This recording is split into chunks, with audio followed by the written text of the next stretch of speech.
आदरणीय मेरे प्रिय मित्रों, गुरु भक्तों, गुरु प्रेमियों, आपके समक्ष आज मैं साहब श्री गुरु नानक देव जी का मिशन क्या है, इसके बारे में आपके समक्ष यह वृत्तांत रख रहा हूँ। दोस्तों, यह वृत्तांत पसंद आया तो इसको अपने भाइयों, सगे संबंधियों, जिज्ञासुओं, भक्तों को अवश्य भेजना। दोस्तों, गुरु नानक मिशन क्या है? दोस्तों, आइए यह वृत्तांत शुरू करते हैं। दोस्तों, गुरु नानक देव जी का मिशन एक पिता एकस के हम बारिक, एक पिता एकस के हम बारिक तथा सभना जिया का एको दाता, सभना जिया का एको दाता, सो मैं विसर न जाई, वो मुझे नहीं भूलना चाहिए। यानी कि जो एक परमेश्वर है, सभी जीवों का है, उसको, उस एक परमेश्वर को हम सभी को कभी नहीं भूलना चाहिए, क्योंकि उसी परमेश्वर ने हमें जीवन देकर कृतार्थ किया है, जिस जीवन को हम जी रहे हैं। तो दोस्तों, इस वृत्तांत में इसी सिद्धांत पर वर्ण भेद तथा जाति भेद रहित समाज की स्थापना का प्रबल समर्थन दिया गया है, जिसमें जात पात और कर्मकांड के लिए कोई स्थान नहीं रखा गया।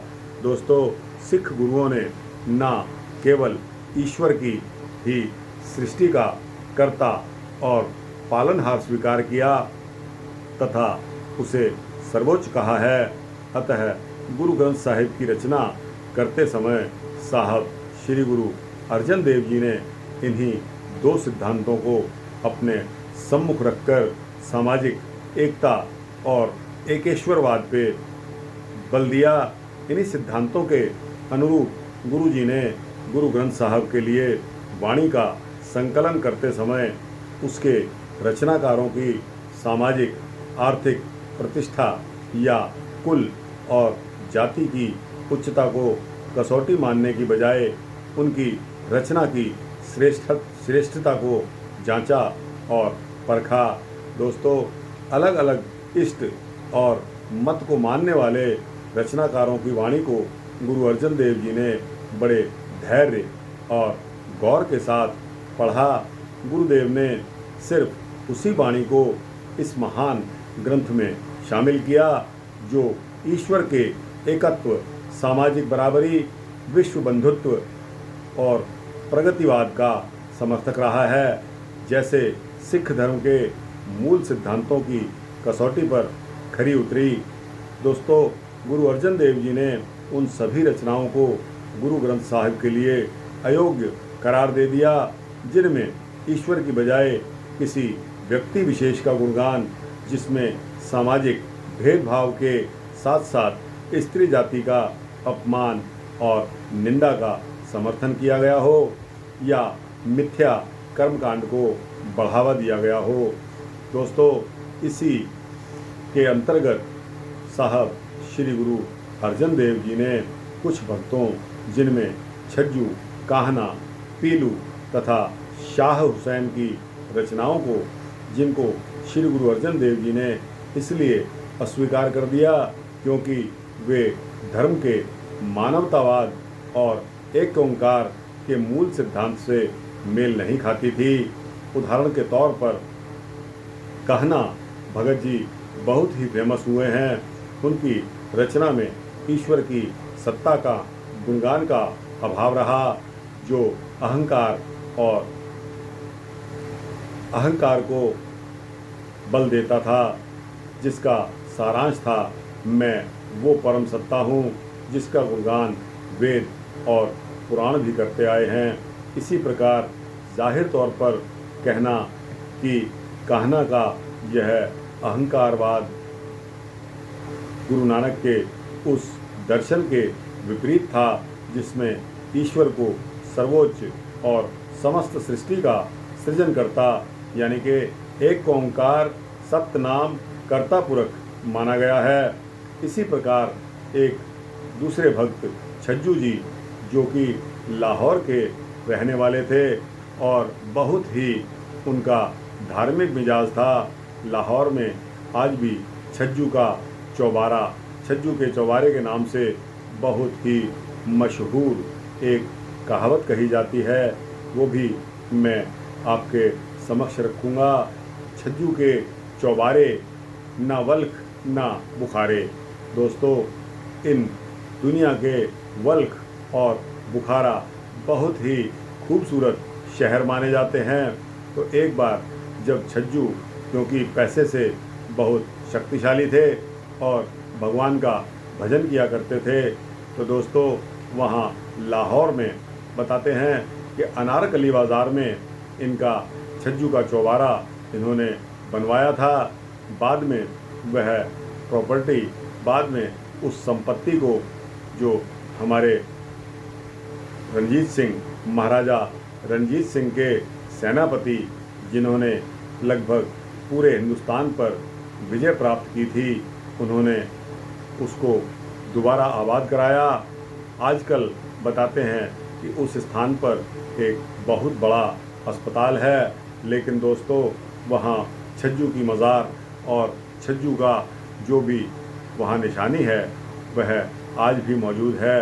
तो छज्जू जी दर्शन करने जाते हैं वल्क और बुखारे के, और यह संकल्प लेकर जाते हैं कि वह लगभग 1 महीना इस जगह पर रहेंगे, क्योंकि दुनिया से इस खूबसूरत शहर की उन्होंने बहुत तारीफ़ सुनी थी।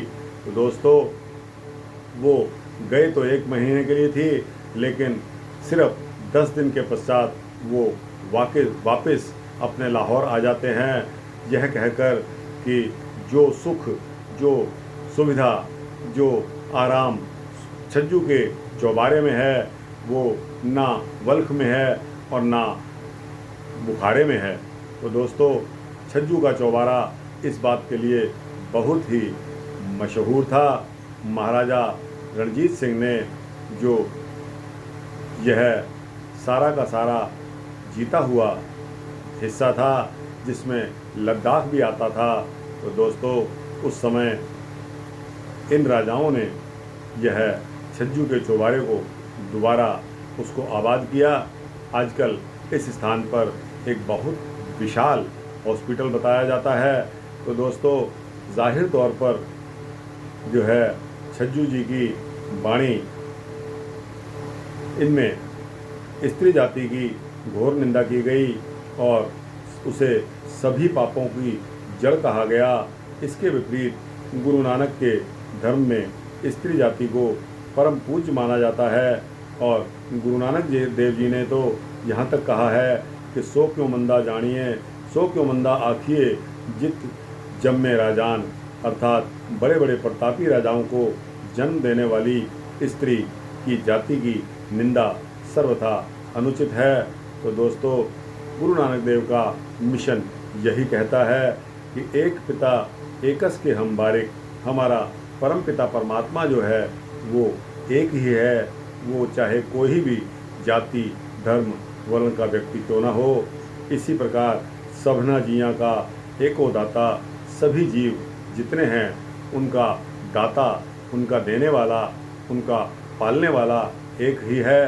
तो दोस्तों इसी सिद्धांत को साहब श्री गुरु ग्रंथ साहब में गुरु अर्जन देव जी ने उसको आगे बढ़ाया, और दोस्तों इस प्रकार वाणी का संकलन और वाणी को उन्होंने इकट्ठा किया।